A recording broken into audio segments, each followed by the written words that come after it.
Olá, caríssimos irmãos, eu sou o Leandro Cajado e você está no canal Ascese Catequese.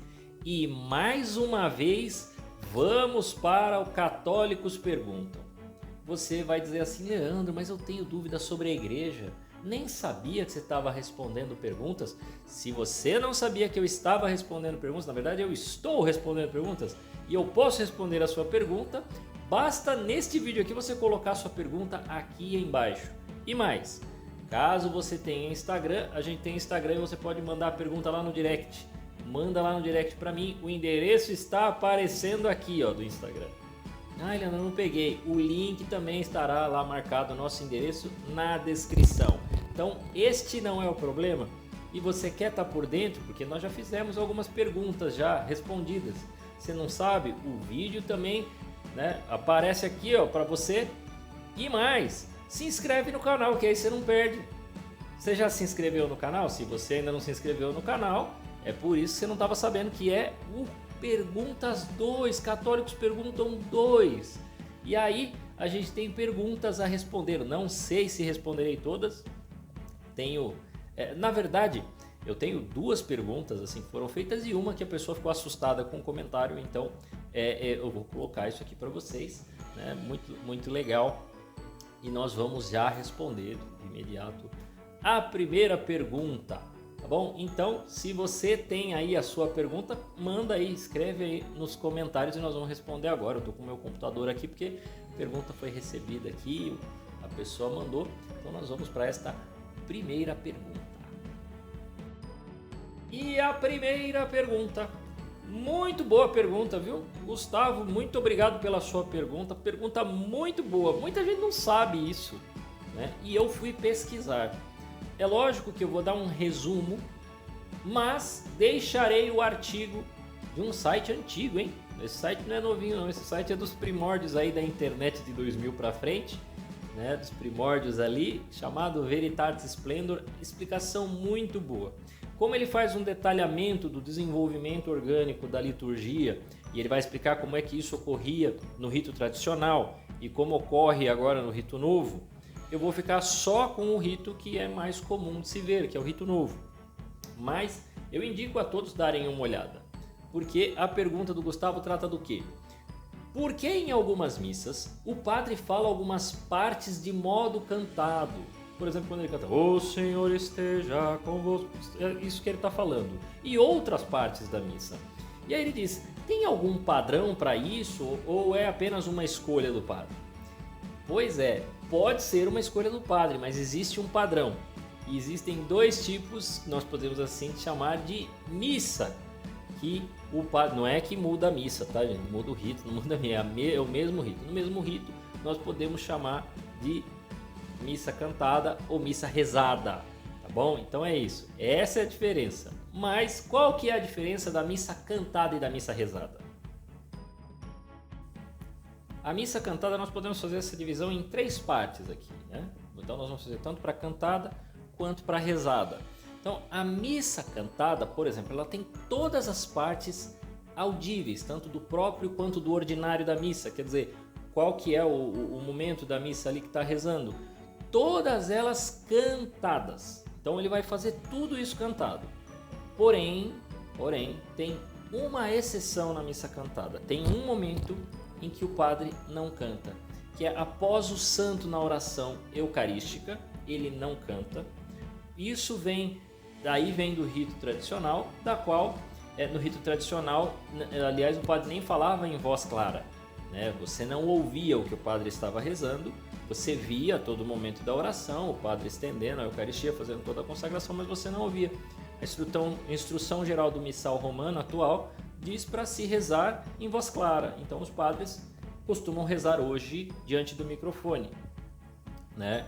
E uma outra parte que é o confiteor, que é o confesso a Deus Todo-Poderoso e a vós, irmãos e irmãs, que também se faz rezado, né? Existe um dia, né? Existe uma das semanas em que os padres fazem essa oração ao invés dela ser cantada, o Senhor tem de piedade de nós, ou outras músicas que são cantadas, o padre faz isto rezado, né? O confesso a Deus Todo-Poderoso. Então essa é a diferença. né, na qual a oração eucarística não é rezada, ela é todinha, né, quer dizer, ela é todinha rezada, mas todo o restante da missa é cantado e o padre faz cantado, né, faria todas as respostas cantadas.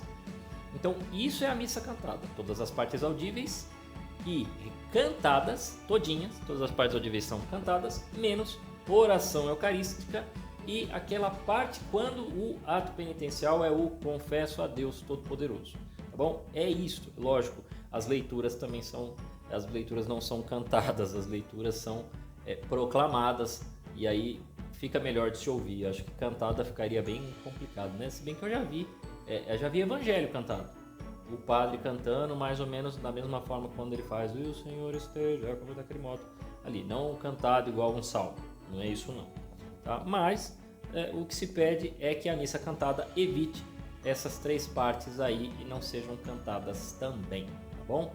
Vamos entender então o que é a missa rezada. Já a missa rezada é provavelmente, Gustavo, o que você conhece mais comum, que os padres não costumam fazer uma missa totalmente cantada. Eles mesclam, né? Fazem às vezes uma parte, numa missa que nós podemos chamar de mais solene, às vezes faz uma parte maior, cantada, mas na maioria das vezes o que nós participamos é numa missa rezada, ela é exclusivamente rezada. O padre faz a grande maioria dela rezada.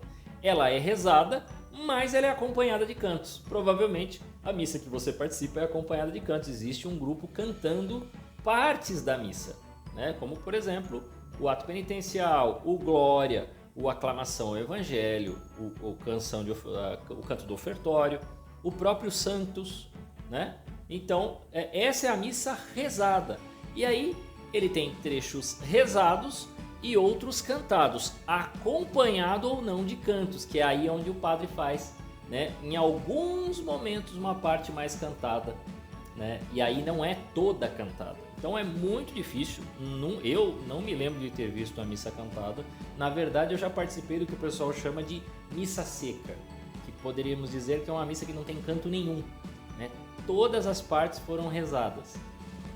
E eu indico para as pessoas, pelo menos participar uma vez na vida, porque às vezes quando você está muito habituado aos cantos, a cantar as partes fixas, né, a cantar o ordinário, cantar o todo, você acaba perdendo um pouco do significado da parte que foi cantado. Então quando você participa de uma missa a qual você tem que rezar todas as partes, então você reza o ato penitencial, reza o glória, reza a aclamação, você escuta ali a oração do ofertório, que, né, tem isso, reza o santo, reza o cordeiro, você começa a entender mais todas essas partes da missa. Você começa a ver maior sacralidade, porque às vezes, infelizmente, isso é uma crítica e é uma verdade, às vezes o canto não alcança, e muitas vezes o canto não alcança, o grau daquilo que está sendo rezado, né? Então às vezes o pessoal quer florear muito no canto, muda um pouquinho o que estava na parte fixa, né? O que já não deveria ser feito, deveria se cantar aquilo que é a parte fixa, né? Não inventar outra coisa, e aí você perde a sacralidade, a beleza daquilo que está sendo rezado, que é muito maior. Então, espero que tenha ficado claro para você. Então, não se trata exatamente de um dia específico, de uma missa específica. O padre pode escolher. Mas, até onde eu vi, todos os locais que participei, a missa foi uma missa rezada, com algumas partes que o padre prefere cantar, mas que existe um acompanhamento por canto. Tá bom? Vou deixar na descrição também o artigo completo para você poder ter todo um detalhamento histórico e litúrgico sobre isso, porque aí é um texto bem maior. Quem sabe num futuro a gente pode, a partir desse texto, transformar num vídeo mais completo, né? Se for de interesse, também coloque aí embaixo, escreva aí, olha Leandro, eu quero um vídeo sobre isso completinho, tá bom? E aí a gente vai fazer um vídeo completo sobre isso. E antes até de responder outras perguntas, deixa eu fazer um comentário aqui que é uma resposta também. Você que faz algumas perguntas né? É o problema da pergunta. Vamos tratar do problema da pergunta. Você que faz algumas perguntas, deixa eu falar para você, né? Na Católicos Perguntam número 1, houve a pergunta: é pecado comer carne de porco? É pecado tatuagem? E é muito normal que venham perguntas assim. Mas eu preciso, antes que você faça próximas perguntas, que você entenda o problema da pergunta. O problema não é perguntar. O problema é com que intenção você está perguntando para mim. Para mim, ou seja, não apenas para mim. Você pode perguntar isso para o padre, você pode perguntar isso para alguém aqui da internet, para algum padre aqui, normal. O problema é com o teor da pergunta, o que você espera que eu responda para o que você pretende fazer posteriormente. Por exemplo, nós vamos pegar o caso da tatuagem, né? Que perguntaram se é um pecado fazer a tatuagem. Não, em si não, a princípio não, né? Ele pode se tornar um pecado, pode se tornar um problema, mas a pessoa espera que simplesmente ela ouça não é pecado, para não analisar o teor do que está sendo respondido, não entender que muitos dos casos, quando o pessoal pergunta, existe um depende, pode se tornar pecado, e aí isto vai estar muito atrelado a excessos, isso vai estar muito atrelado às intenções suas, entendeu?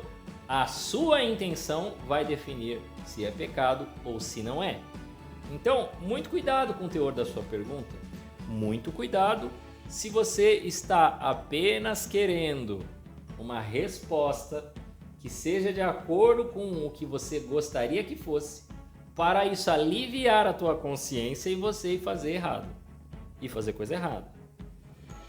Seria o mesmo, né? Vamos pegar um exemplo bem extremo, que eu sei que as pessoas vão entender. A pessoa está doida para fazer bobagens sexuais. Aí ela pergunta se sexo é pecado. Aí você fala, não, sexo não é pecado, né? Aí antes que você explique, a pessoa vai lá, vai para uma bagunça extrema, que eu não preciso ficar dando maiores explicações, hoje em dia está muito claro isso. E aí quando você questiona, ela pega uma parte do vídeo, coloca no Instagram e justifica suas loucuras e taras com uma resposta que não tem a ver com o que ela está defendendo. Se tiver a ver, aí o erro é de quem está respondendo, né? Seria errado se pegasse, não, uma pessoa que vai lá para uma bagunça, né? Uma baguncinha, né? Não, aí, meu amigo, calma, né? Mas há pessoas que aguardam só esta resposta do não para pisarem na sua consciência e irem fazer suas loucuras. Se você está usando livros, padres e pretende usar os vídeos aqui do canal para justificar suas loucuras, olha, você é responsável pelos seus pecados, tá bom? Você é responsável por eles. Então, acho que eu devia perder um tempinho para dar esta resposta, para não acontecer e amanhã vir alguém perguntar sobre bebida alcoólica, eu dizer que não é pecado, e você ia encher sua cara. Se você for encher a cara, saiba que você cometeu o pecado, sim, mas você cometeu o pecado por causa do excesso, não por causa da bebida. E não venha colocar e dizer assim, mas o rapaz lá do canal do YouTube disse que não é pecado. Não, eu não disse que não era pecado fazer o que você está fazendo, porque o teu coração já está inflamado, queimando de vontade de fazer bobagem. Então eu não sou responsável pela sua vida e não vou concordar nem compactuar que você utilize nem de imagens daqui e nem, como eu já vi, imagens às vezes de padres que estão explicando onde não é pecado algumas questões, mas a pessoa está justificando suas maluquices, suas taras e suas doideiras para fazer coisas erradas, tá? Então eu perdi um tempinho, mas queria hoje responder esta pergunta. Já tenho perguntas novas, né? Só que eu não posso também fazer um vídeo muito extenso, né? Numa próxima respondemos aí talvez mais perguntas, mas por hoje ficamos por aqui. A todos vocês, Que Deus os guarde.